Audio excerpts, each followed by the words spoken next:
व्यवसायित्मका बुद्धि एकेह कुरु नंदन बहुशाखायनन्त्याश्च बुद्धयो अव्यवसायिनाम। हे अर्जुन, इस कर्मयोग में निश्चयात्मक बुद्धि एक ही होती है, किंतु अस्थिर विचार वाले विवेकहीन सकाम मनुष्यों की बुद्धियाँ निश्चित ही बहुभेदों वाली होती है।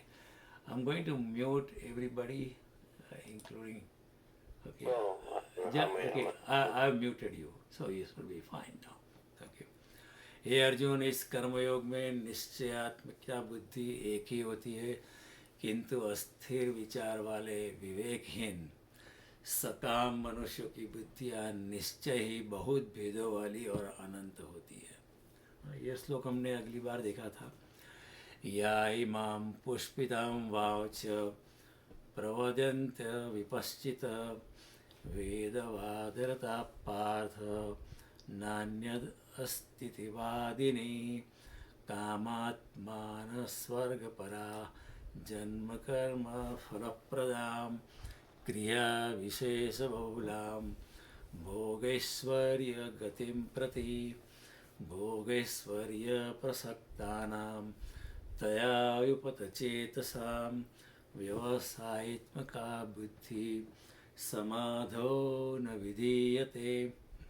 हे अर्जुन, जो लोग भोगों में तन्मय रहते हैं, जो कर्मफल के प्रशंसक वेद वाक्यों में ही प्रीति रखते हैं, जिनकी बुद्धि में स्वर्ग ही परम प्राप्य वस्तु है और जो स्वर्ग से बढ़कर दूसरी कोई वस्तु ही नहीं है, ऐसा कहने वाले हैं, ऐसे अविवेकी जन इस प्रकार की जिस पुष्पित अर्थात दिखाऊ और शोभायुक्त वाणी को कहा करते हैं, जो कि जन्म रूप कर्मफल देने वाली एवं भोग और ऐश्वर्य की प्राप्ति के लिए नाना प्रकार की बहुत सी क्रियाओं का वर्णन करने वाली है, उस वाणी द्वारा जिसका चित्त हर लिया गया है, जो भोग और ऐश्वर्य में अनंत आसक्त है, उन पुरुषों की परमात्मा में निश्चयात्मिका बुद्धि होती नहीं है।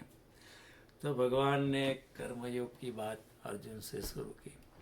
कर्मयोग का ये कहना है कि सकाम कर्म सुख की चाबी नहीं है। सकाम कर्म से तो अज्ञान ही रहता है, अंधकार ही रहता है।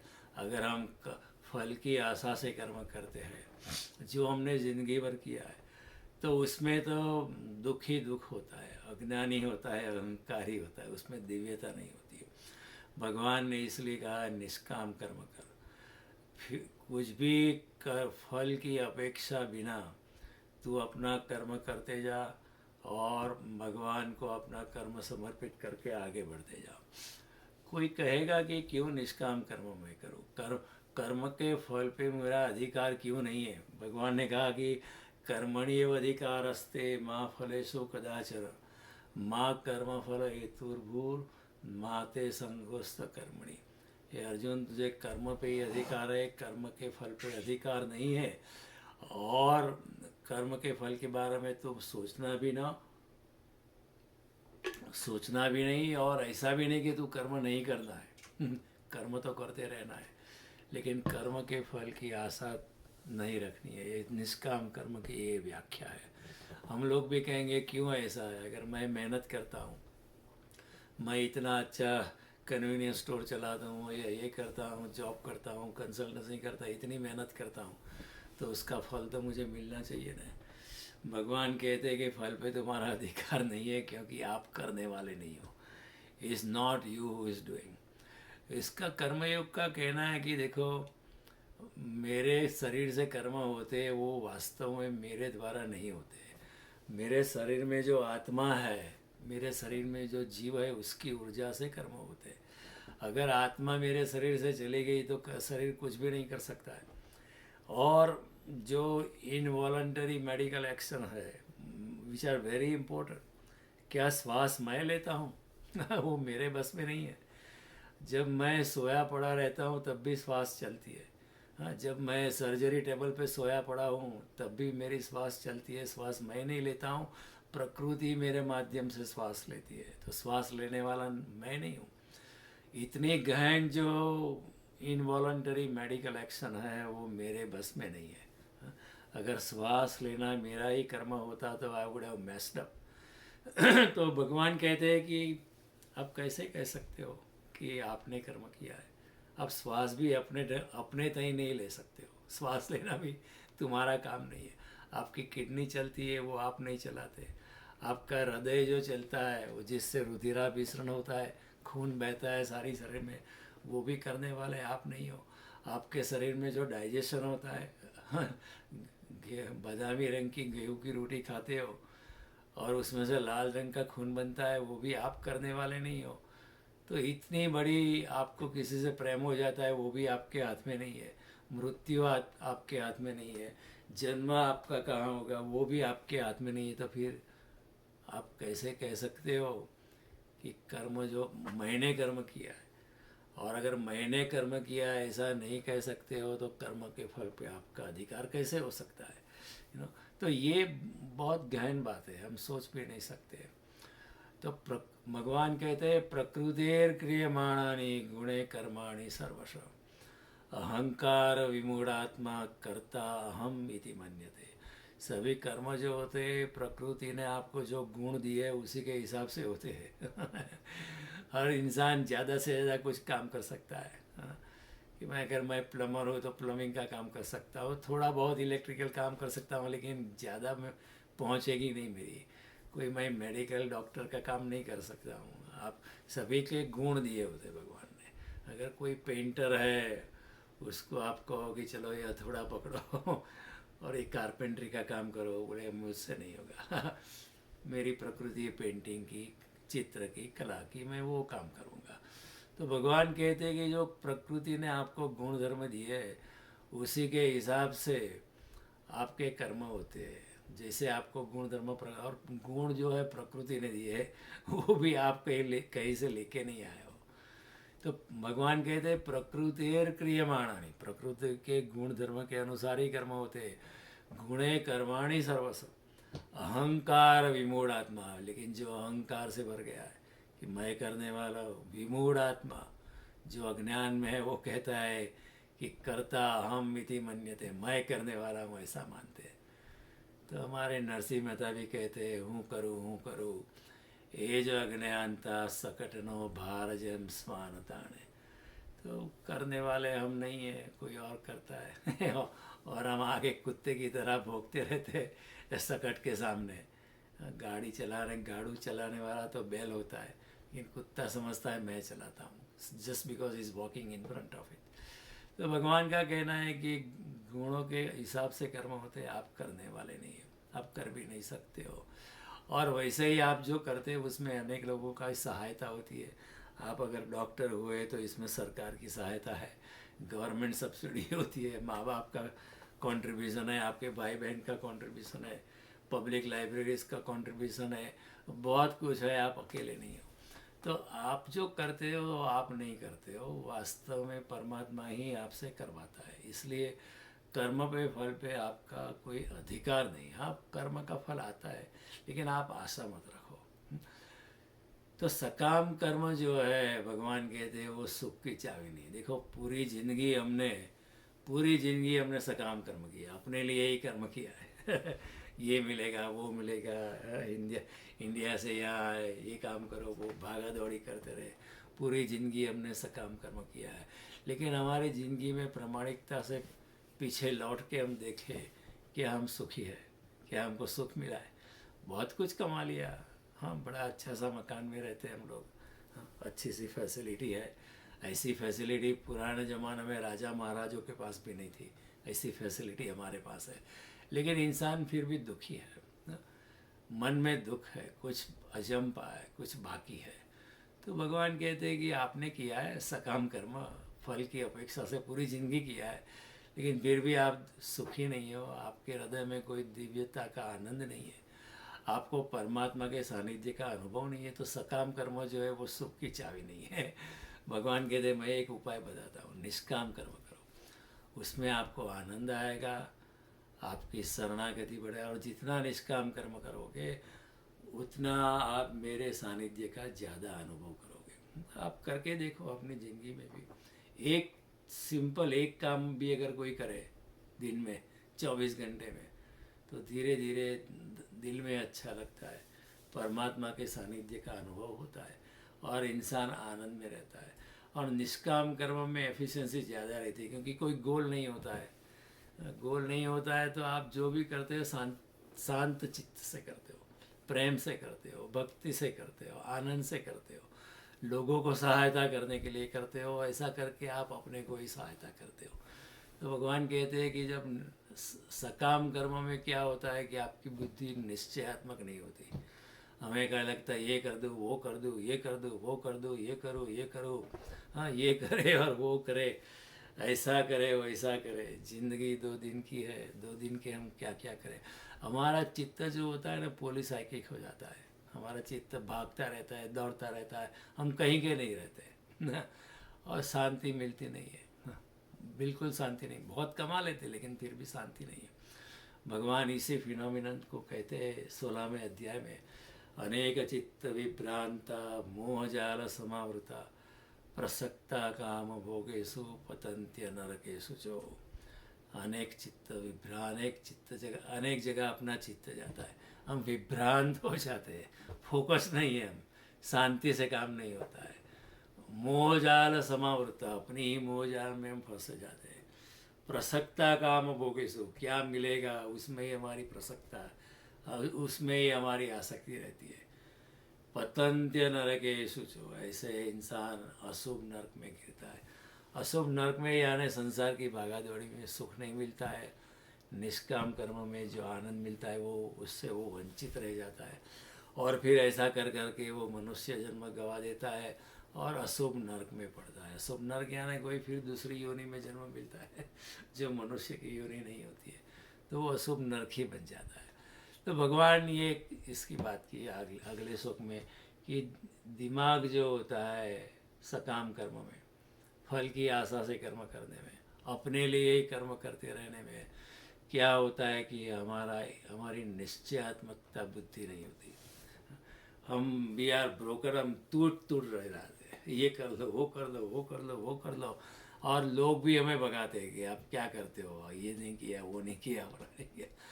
तो भगवान कहते हैं कि ये तो आपको दौड़ाता रहेगा, आप अंत में आपकी कब्रिस्तान में ही यात्रा हो जाएगी और कई बार ऐसा होता है, इसमें निश्चयात्मक बुद्धि नहीं होती, इंसान दुखी होता है। न च भावत शांति अशांतस्य कुत सुखम, जिसके लिए भावना नहीं है निष्कामता की, उसको शांति नहीं है, और जिसको शांति नहीं है वो सुख नहीं है। तो भगवान कहता है ये सकाम कर्म तो कुत्ते जैसी जिंदगी है, उसमें कुछ आपको मिलेगा नहीं। आपको अगर आगे बढ़ना है, आपको मेरे सानिध्य का अनुभव करना है अर्जुन, तो ठीक है तू ज्ञान योग पकड़ नहीं पाया, मैं तुझे अब निष्काम कर्म का योग समझाता हूँ। और ऐसे निष्काम भावना से कर्म करने से भी तू मुझको प्राप्त हो सकता है। अपनी अपनी जो कुशलता है उसी के अनुसार कर्म करते, कर्म का फल भगवान के चरणों में रखते रखते रखते भगवान कहते वो मुझको ही प्राप्त हो जाता है। तो स्वकर्मणात् यम अभ्यर्च सिद्धिम विन्दति मानव। तो मनुष्य अपने अपने कर्म का फल भगवान के चरणों में रखकर, कर्म के फल के प्रति आसक्ति नहीं रखकर वो मुझको प्राप्त हो जाता है। तो ऐसा नहीं कि निष्काम कर्म करते करते आपको फल नहीं मिलेगा, फल मिल सकता है लेकिन कामना नहीं करनी है। मोक्ष की भी कामना नहीं करनी है क्योंकि वो भी एक कामना ही है। स्वर्ग की भी कामना नहीं करनी है क्योंकि वो भी एक कामना है। स्वर्ग में ये होगा, मैं स्वर्ग जाऊंगा, ये भी एक कामना है। वो भी एक निष्काम कर्म नहीं है, वो भी एक सकाम कर्म है, यू नो। तो भगवान कहते हैं कि जो लोग दूसरे लोग की प्राप्ति के लिए भी कर्म करते हैं वो भी एक सकाम कर्म ही है। हमारे वेदों में कई यज्ञ बताए गए कि आप ये यज्ञ करोगे तो ये फल मिलेगा, ये यज्ञ करोगे तो ये फल मिलेगा। और योगों की भगवान ने इधर श्लोक में कहा है, या इमाम पुष्पिताम वांच प्रवदंत विपश्चित वेदवादरता पार्थ नान्यस्थितवादिन कामात्मान स्वर्गपरा जन्म कर्म फल प्रदाम क्रिया विशेष बहुलाम भोगैश्वर्य गतिम प्रतिम भोगैश्वर्य प्रसक्तानां तया उपहत चेतसाम व्यवसित व्यवसायित्मका बुद्धि समाधो विधीयते। ये अर्जुन, जो भोगों में ही तन्मय रहते, कामना में ही तन्मयता रखते, जो कर्म फल के प्रशंसक वेद वाक्य में ही प्रीति रखते। वेदों में कहीं ऐसा, हमारे वेदों में ऐसे कई विधान है, ये काम करोगे, ये यज्ञ करोगे ऐसा फल मिलेगा, ये कर्म करोगे, ये यज्ञ करोगे आपको स्वर्ग की प्राप्ति होगी, ऐसा ऐसा कर्म करोगे आप स्वर्ग में गति होगी, वहाँ स्वर्ग में बहुत भोग भोगोगे। तो भगवान कहते हैं ये भी करने योग्य नहीं, ये भी एक सकाम कर्म ही है। अगर वेदों की वाणी में आप खींच गए, लालायित हो गए, तो ये वेद की वाणी भी अनुसरण करने योग्य नहीं है, ये कृष्ण कहते हैं। हालांकि वेद में बहुत कुछ अच्छी बातें हैं, वेदों में भक्ति योग है, अरण्यक है, और उपनिषद भी वेद पारो, लेकिन वेद का ज़्यादातर हिस्सा इसमें है कि ये यज्ञ करो ये फल मिलेगा, ये करो वो करो। तो कई लोग ऐसे होते हैं यहाँ पृथ्वी पे बलिदान देते हैं ताकि स्वर्ग में कुछ मिले, तो वो भी एक कामनाग्रस्त कर्म है, वो भी एक निष्काम कर्म नहीं है, वो भी एक सकाम कर्म है। भगवान ये कहते हैं कि हे अर्जुन, जो भोगों में तन्मय रहते, जो कर्म फल के प्रशंसक, वेद वाक्यों में ही प्रीति रखते, जिनकी बुद्धि में स्वर्ग ही परम प्राप्य वस्तु है, कोई भी कामना, स्वर्ग की कामना भी सकाम कर्म है, वो निष्काम कर्म नहीं है। ईश्वर की प्राप्ति हो जाए इसलिए मैं करता हूँ, वो भी एक सकाम कर्म हो जाता है। बिल्कुल निष्कामता से कर्म को, ईश्वर की प्राप्ति हो ना हो, डोंट वरी, वो अपने आप होती है, कामना नहीं करनी है। मोक्ष की प्राप्ति के लिए मैं करता हूँ। गंगा के किनारे 1 करोड़ रुपये का दान मोक्ष की प्राप्ति के लिए करता हूँ। भगवान कहते हैं ये तो फिर एक सौदा हो गया, ये निष्काम कर्म नहीं है। तो स्वर्ग के बढ़कर दूसरी कोई वस्तु ही नहीं है, ऐसा कहने वाला वे अविवेकी जन, ऐसे अज्ञानी जन, इस प्रकार की पुष्पित फ्लावरी लैंग्वेज, शोभा युक्त वाणी को बोलते हैं, लोगों को अच्छा लगता है। यहाँ ये भी ठीक है, जो कि जन्म रूप कर्म फल देने वाली है, फिर से आपका जन्म होता है फिर, क्योंकि ये भी एक कामना है। तथा ऐश्वर्य प्राप्ति के लिए नाना प्रकार की बहुत सी क्रियाओं का वर्णन करती है। ये यज्ञ करो, ये काम करो, इसका ये अनुष्ठान करो, स्वर्ग की प्राप्ति हो जाएगी, स्वर्ग में अप्सरा मिलेगी, स्वर्ग में एक बहुत अच्छा सुंदर पुरुष आपको मिलेगा, गंधर्व जैसा, स्वर्ग में इंद्र का साम्राज्य मिल जाएगा, स्वर्ग में ये मिल जाएगा। भगवान कहते कि ऐसी वाणी में आप प्रभावित मत होना, ये भी एक सकाम कर्म ही है। इधर संसार में आपने निष्काम कर्म किया, लेकिन आप अगर सोचते हो कि मेरी गति अच्छी हो जाएगी इसलिए मैं निष्काम करता हूँ, तो ये भी एक सकाम कर्म ही हो जाता है। अगर मैं निष्काम कर्म इसलिए करूँ कि मुझे स्वर्ग में अच्छा स्थान मिलेगा, तो भी ये भी निष्काम कर्म नहीं है। It is an elongation of my desire into the heavenly bodies. तो भगवान कहते हैं इस वाणी द्वारा जो शोभायुक्त है, आपको आकर्षक लगती है, जिसका चीज हर लिया गया है, जो भोग और ऐश्वर्य में ही अत्यंत आसक्त है, उन पुरुषों की, उन इंसानों की परमात्मा में निश्चयात्मक बुद्धि नहीं होती है। संसार में तो भागा दौड़ी करते हैं, उसमें निश्चयात्मक बुद्धि नहीं होती है। लेकिन कई लोग जो होते हैं, पंडित जैसे लोग होते हैं, अच्छे पवित्र लोग दिखते हैं, लेकिन उसका भी अगर स्वर्ग की कामना है, स्वर्ग में कुछ मिलेगा इसलिए इधर कुछ कर्म करो, तो भगवान कहते हैं ये भी एक कॉमर्स ही है, ये तो एक सौदा है। ये कोई निष्काम कर्म नहीं है अर्जुन, माइंड यू। ये कृष्णा इज अमेजिंग। कृष्णा को किसी की शर्म नहीं है, वो साफ बोल देते कि वेदों में भी ऐसी बातें लिखी पड़ी है कि आप ये यज्ञ करोगे ये फल मिलेगा, ये फल मिलेगा।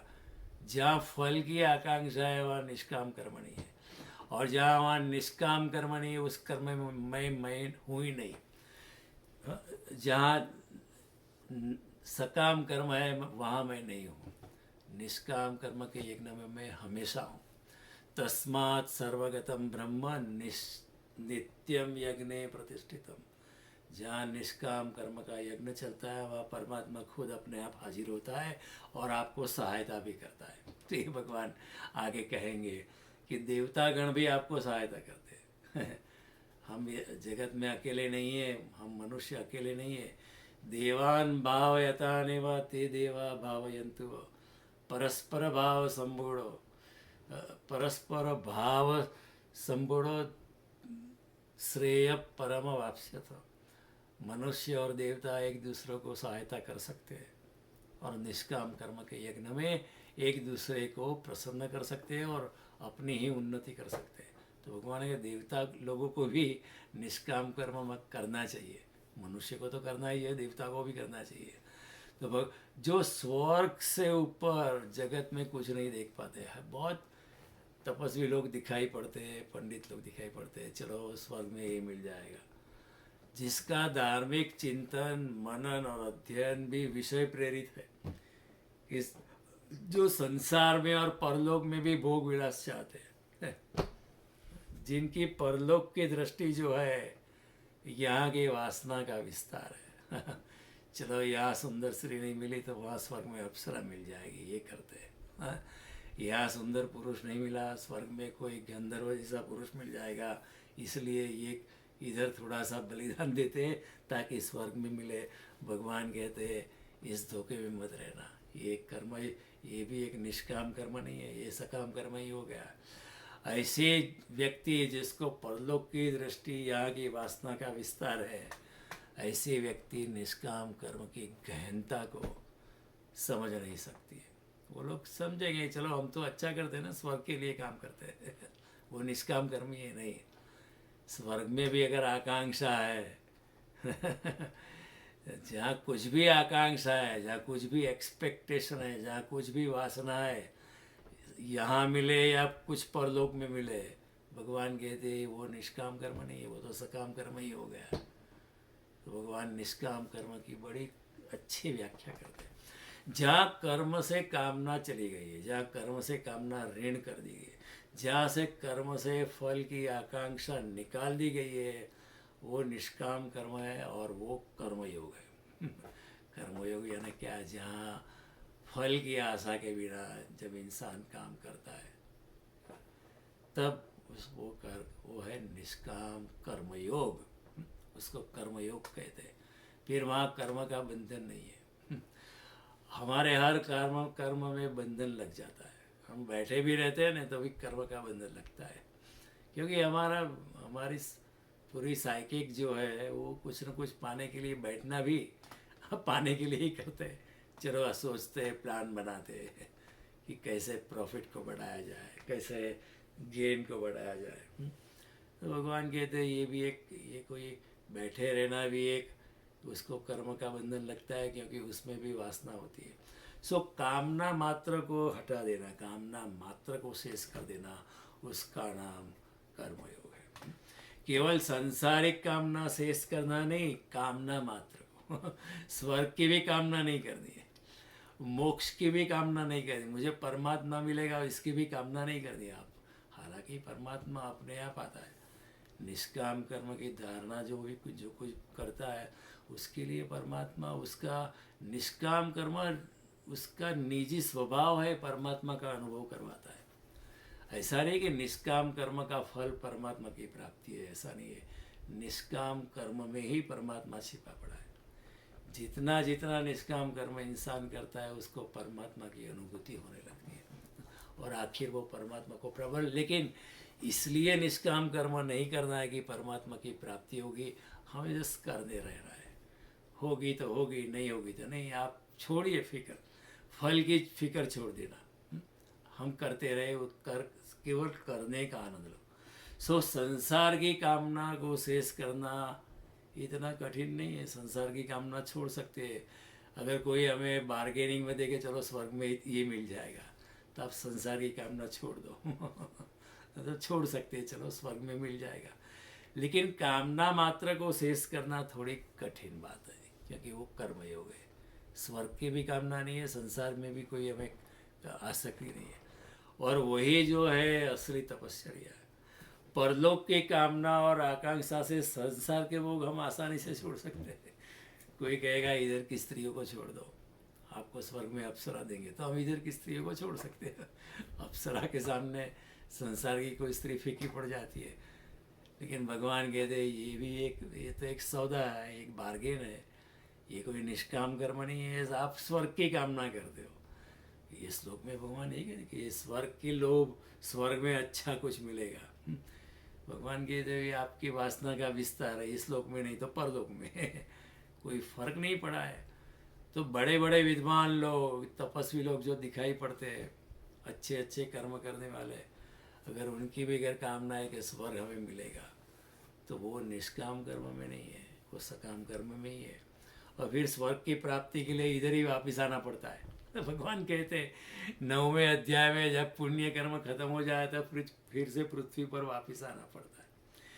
ते तम भुक्त्वा स्वर्गलोकम विशालम क्षणे पुण्य मर्त्यलोकम विशंति एवं त्रयी धर्मानुप्रपन्ना गतागतम काम कामालभन्ते। इसी प्रकार कोई स्वर्ग में जाता है तो वहाँ विशाल भोगों को भोगते भोगते हजारों साल वहाँ रह के जब पुण्य कर्म क्षीण हो जाता है, पुण्य खत्म हो जाता है, फिर से यहाँ पृथ्वी पर गति होती है।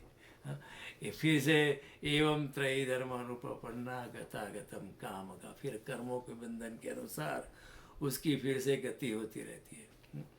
फिर यह पुण्य करता है, स्वर्ग में जाता है, स्वर्ग में पुण्य खत्म होता है, फिर से यह वापस आता है। भगवान कहते हैं ये छोड़, ये चक्र छोड़, इधर ही तू निष्काम भावना से कर्म करेगा तो स्वर्ग को बाजू पर फेंक दे, तू मुझको ही प्राप्त हो जाएगा। भगवान की ये गारंटी। लेकिन इसलिए हमें काम निष्काम कर्म नहीं करना है कि भगवान ने गारंटी दी है, बस निष्काम कर्म का आनंद लो, बस जस्ट डू इट। परलोक की कामना, संसार कामना और आकांक्षा से संसार के भोग आसानी से छोड़ सकते हैं, लेकिन वो वास्ता का ही विस्तार है, एलोंगेशन है। अगर परलोक की कामना की तृप्ति के लिए संसार के भोग हम छोड़ देते हैं तो वो सकाम कर्म ही बन जाता है, वो भोग ही है। कुछ भी पाने के लिए छोड़ना वो कर्मयोग नहीं है। कुछ भी पाने के लिए अगर आप कुछ छोड़ते हो तो वो कर्मयोग नहीं है। पाने मात्र की आकांक्षा को छोड़ देना तो कर्मयोग। संसार में इधर जगत में ब्रह्मचर्य का पालन करो, इस आशा में कि स्वर्ग में कोई अप्सरा मिलेगी या सुंदर या दिव्य पुरुष उपलब्ध हो जाएगा, तो फिर वो निष्काम भावना नहीं है। वो ब्रह्मचर्य में गहरे में वासना ही छिपी पड़ी है। इधर ब्रह्मचर्य का पालन करो लेकिन उसमें भी वासना है, क्योंकि आपको स्वर्ग की अप्सरा या स्वर्ग के गंधर्व की कामना है। तो वो ब्रह्मचर्य में गहरे में वासना छिपी पड़ी है, वो भी वासना का विस्तार, ये एलोगेंस है, डिफरमेंट है। If not now then in future you will get it, but आपको चाहिए। अगर चाहिए तो भी वो निष्काम कर्म नहीं है। गंगा के किनारे 1 रुपया दोगे तो स्वर्ग में 1 करोड़ गुना मिलेगा।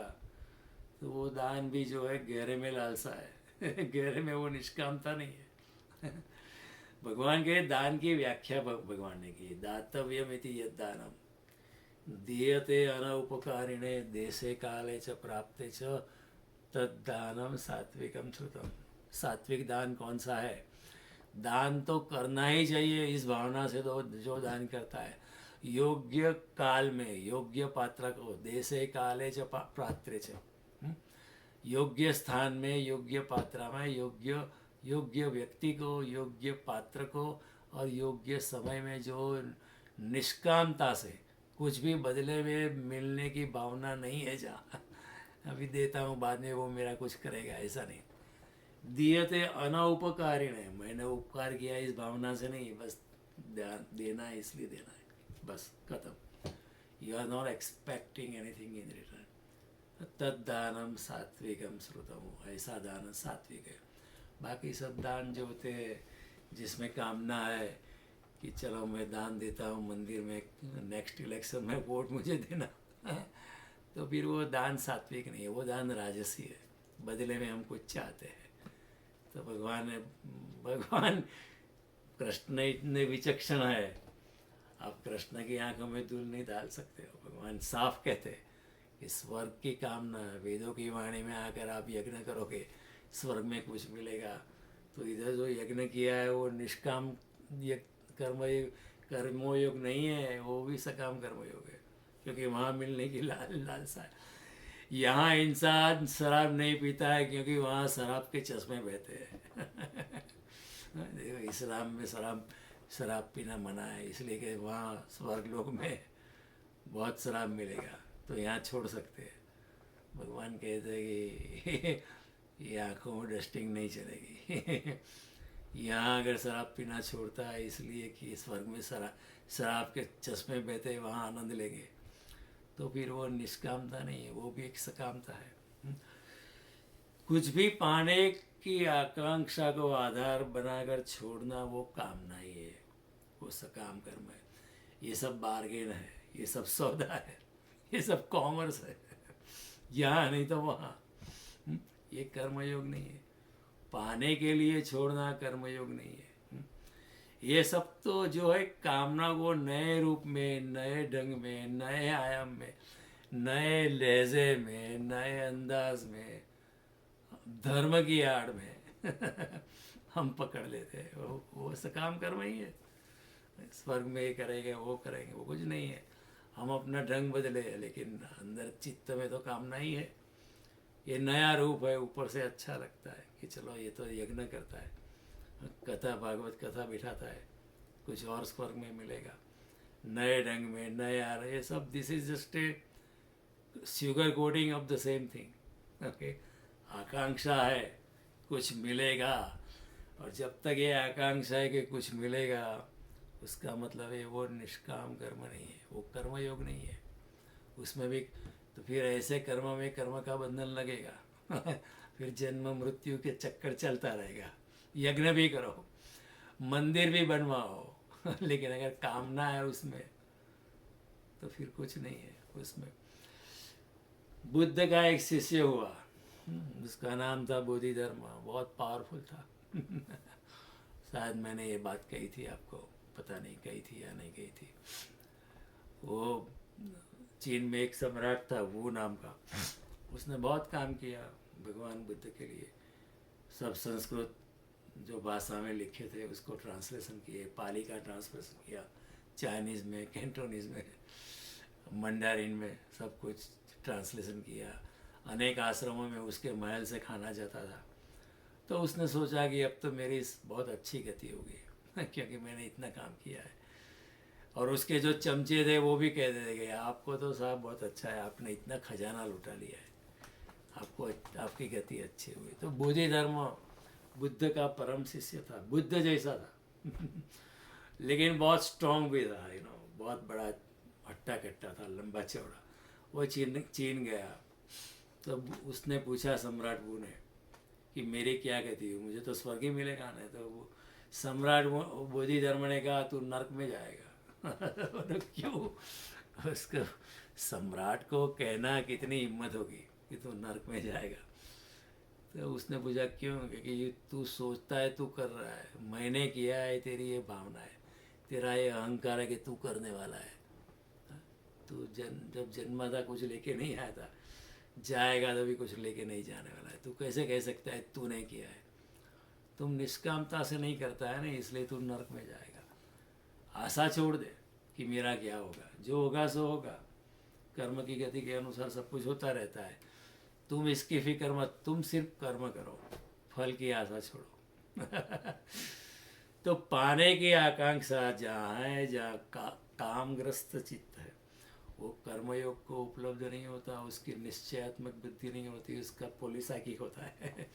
चारों ओर भागता रहता है, ये कर दूँ, वो कर दूँ, वो कर दूँ, वो कर दूँ। क्योंकि कर्मयोग का मौलिक आधार है कामना रहित कर्म। कुछ भी नहीं चाहिए, न इधर संसार में कुछ चाहिए, न स्वर्गलोक में चाहिए, कोई भी लोक में कुछ भी नहीं चाहिए।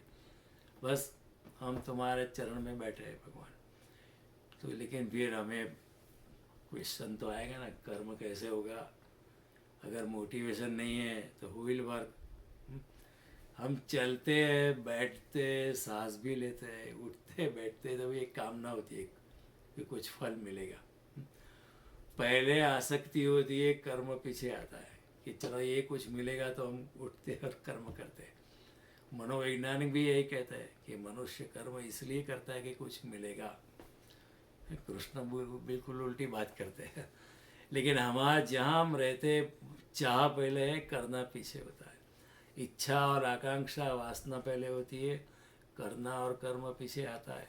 आकांक्षा पहले होती है, कर्म पीछे आता है। कर्म छाया की तरह आता है, आकांक्षा।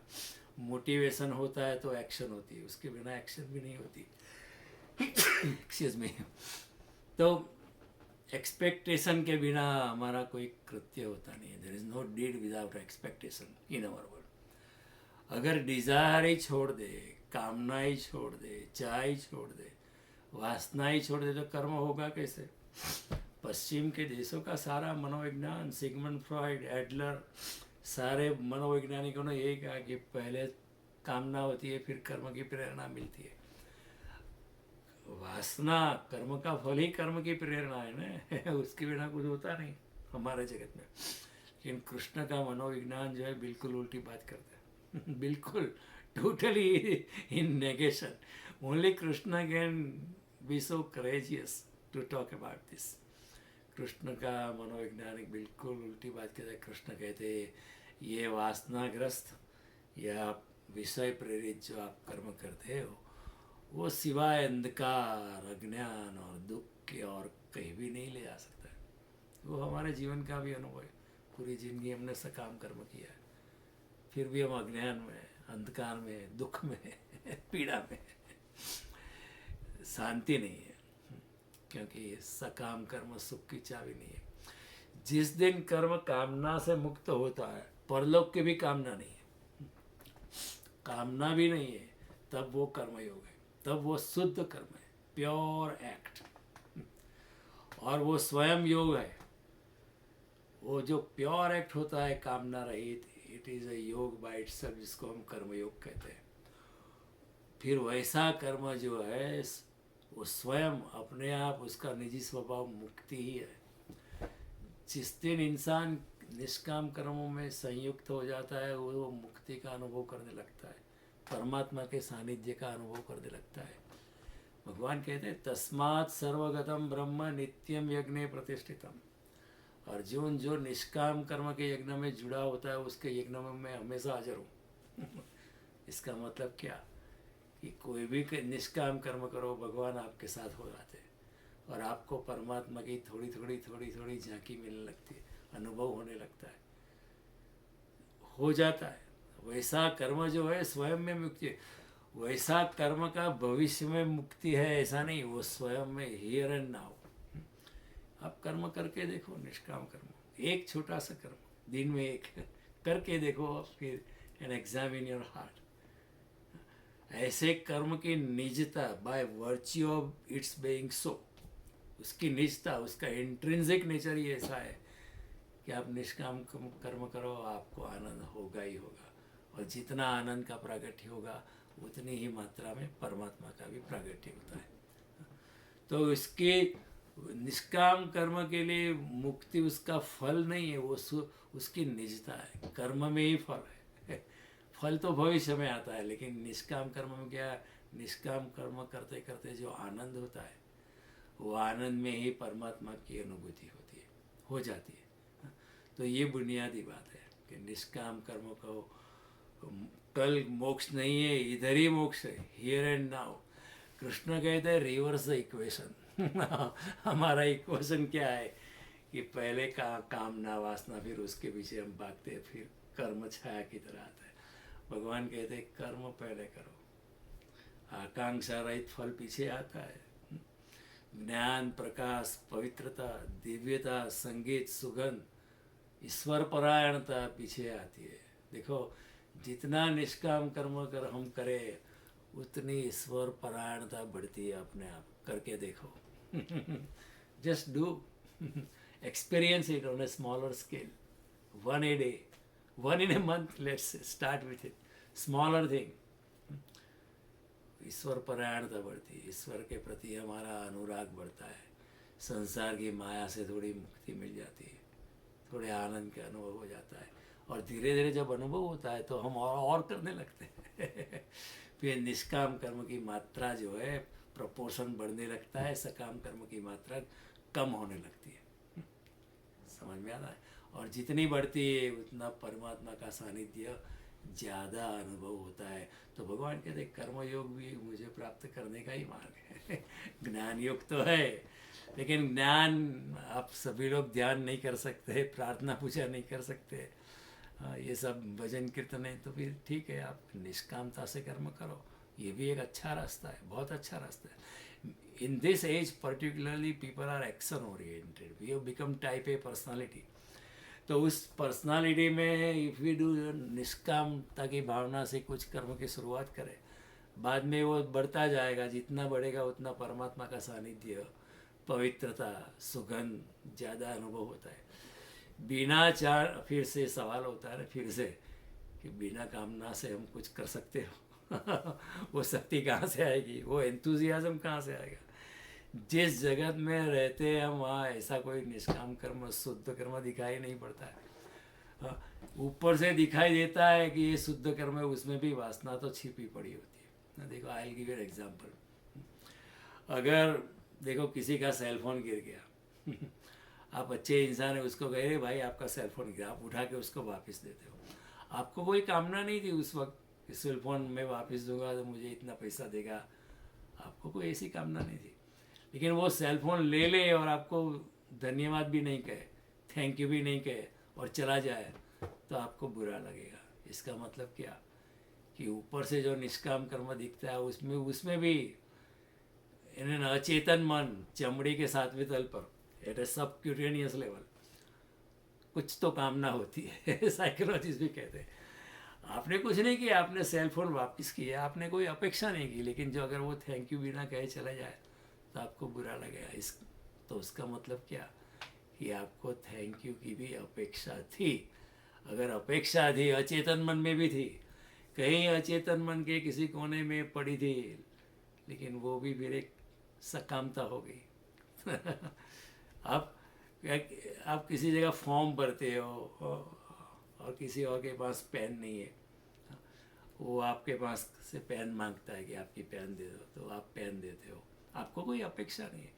लेकिन वो पेन ऐसे ही वापस करके चला जाए तो बोले इतना थैंक यू भी नहीं कहा, आपने दिया था निष्कामता से, लेकिन आपको जब लगेगा थैंक यू भी नहीं किया कहा, तो उसका मतलब है कि आपको थैंक यू की अपेक्षा थी, और जब अपेक्षा थी तो वो निष्काम कर्म नहीं था। किसी का सेल फोन गिर गया, छाता गिर गया, हाँ, किसी ने मंदिर की आरती में ज़्यादा पैसा दिया, किसी ने मंदिर में डोनेशन दिया, उसका कोई लेना नहीं था, लेकिन अगर उसका नाम अनाउंस नहीं किया तो उसको बुरा लग जाता है। तो अनकॉन्शियस मोटिवेशन होता है। तो मॉडर्न साइकोलॉजिस्ट ये कहते हैं कि ऊपर से आपको कोई कामना नहीं होगी, लेकिन अनकॉन्शियस मोटिवेशन, अनकॉन्शियस कामना तो होती है। अचेतन मन में, अनकॉन्शियस माइंड में, जो चेतन मन से ज़्यादा मात्रा में होता है, ऐसा अचेतन मन, अनकॉन्शियस माइंड, उसमें कामना छिपी पड़ी है। मॉडर्न साइकोलॉजी भी ये कहती है। तो फिर से सवाल करेंगे ऐसा कर्म कैसे आ सकता है? कृष्ण कहते हैं ऐसा कर्म हो सकता है जहाँ कामना नहीं है। कठिन बात है, वेरी डिफिकल्ट, हम समझ नहीं पाए। किसी और लोगों की ज़िंदगी में झांकना पड़ेगा, इसके सिवाय कोई चारा नहीं है। There is no other way but to look into some other people's lives. Okay, then only we can understand. किसी और की ज़िंदगी में हम झांकेंगे कि क्या ये संभावना है। अगर संभावना है तो सत्य हो सकता है।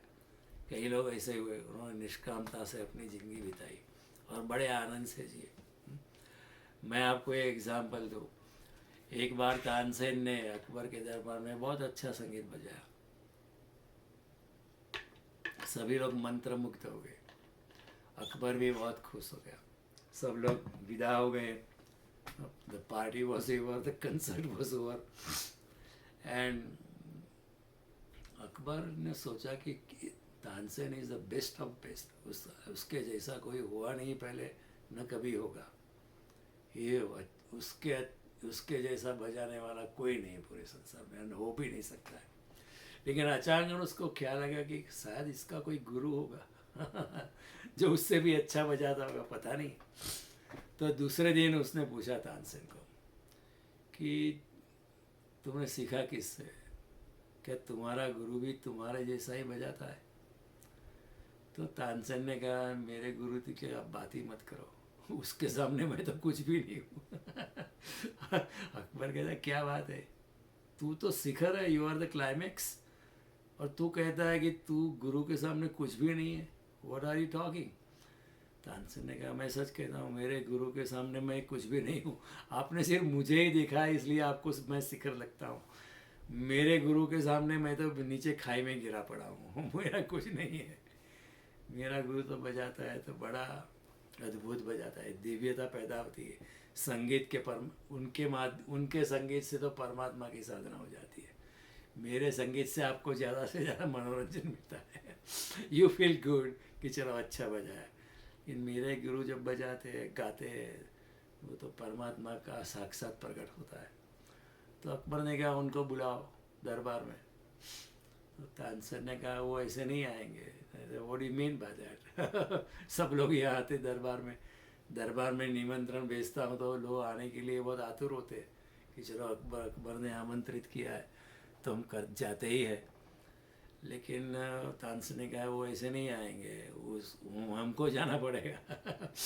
और मैं पता करता हूँ 10 मिनट में हमारा ये ख़त्म होगा, गूगल कहता है। So will continue until 10 minutes and if it ends abruptly will continue next time, okay. So Akbar ने कहा कि क्या क्या बात करते हो, हम कुछ दे देंगे, 5 गांव दे देंगे। उनको यहाँ बुलाओ। तानसेन ने कहा वो कुछ लेने के लिए उनकी उसको कोई आकांक्षा ही नहीं है। वो जो सिर्फ बजाते हैं आनंद के लिए, निजानंद की मस्ती के लिए बजाते हैं। वो आएंगे नहीं ऐसे। तो फिर हमको वहाँ जाना पड़ेगा। या तो मैं इंक्वायरी करता हूँ कि वो कब बजाते हैं। हम उसको बोल नहीं सकते कि अब बजाना मैं आ रहा हूँ। कि चलो बादशाह अकबर आ रहा है उस वक्त आप बजाना नहीं। वो जब बजा दे तो हमको सुनने के लिए जाना पड़ेगा। तो तानसेन ने इंक्वायरी की, वही gets up at 3 AM in the morning. ब्रह्म मुहूर्त में वो भजन प्रार्थना संगीत बजाते हैं। उनका नाम था हरिदास ठाकुर। तो अकबर को बोला हमको जाना पड़ेगा वहाँ 3 बजे सुबह उठ के। अकबर क्या ये भी क्या बात है। लेकिन अकबर था, it was different than other Mughal emperors. इसे जाएंगे तो 3 बजे उठकर तानसेन और वहाँ उसकी झोपड़ी के पास चुपके से खड़े रहे। अंदर बोला भी नहीं कि हम आए हैं।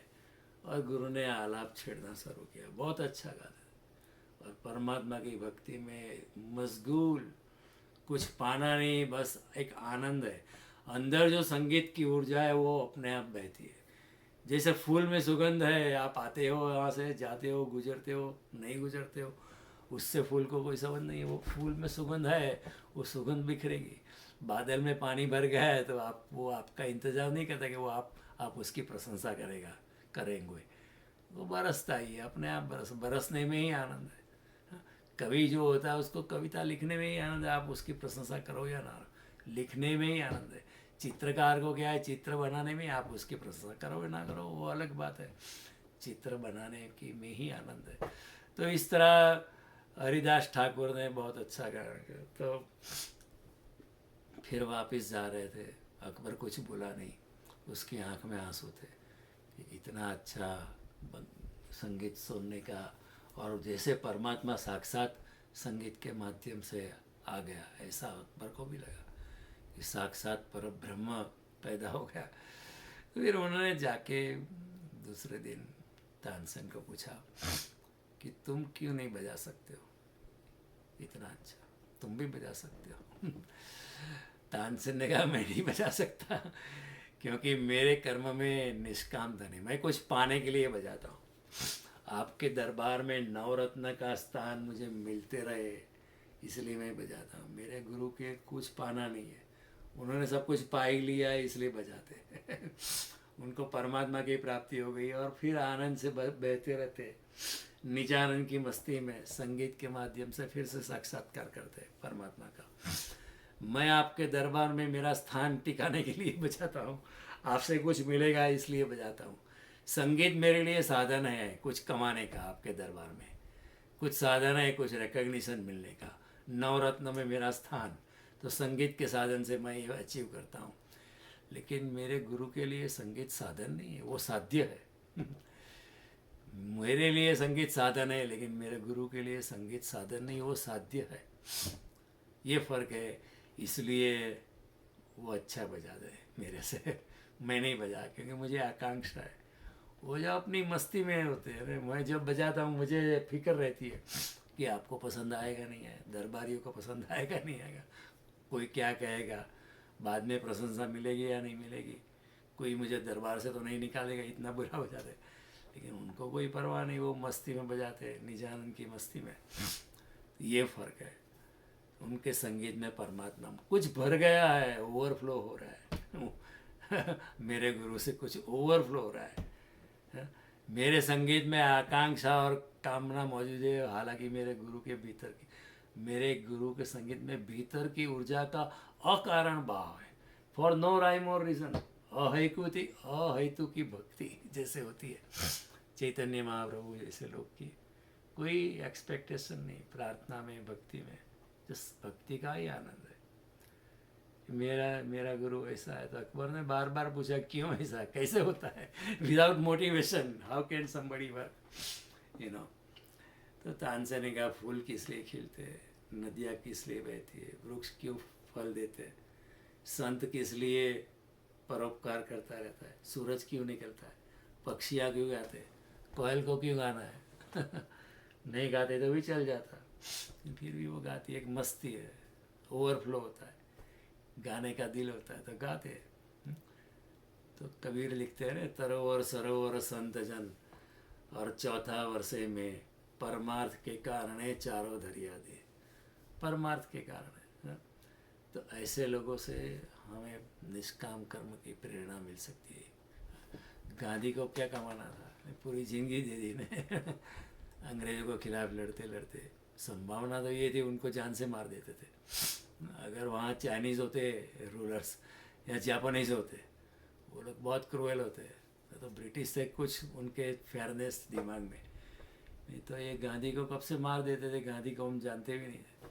आइंस्टाइन क्यों रिसर्च में डूबा रहता था, बस रिसर्च का ही आनंद है।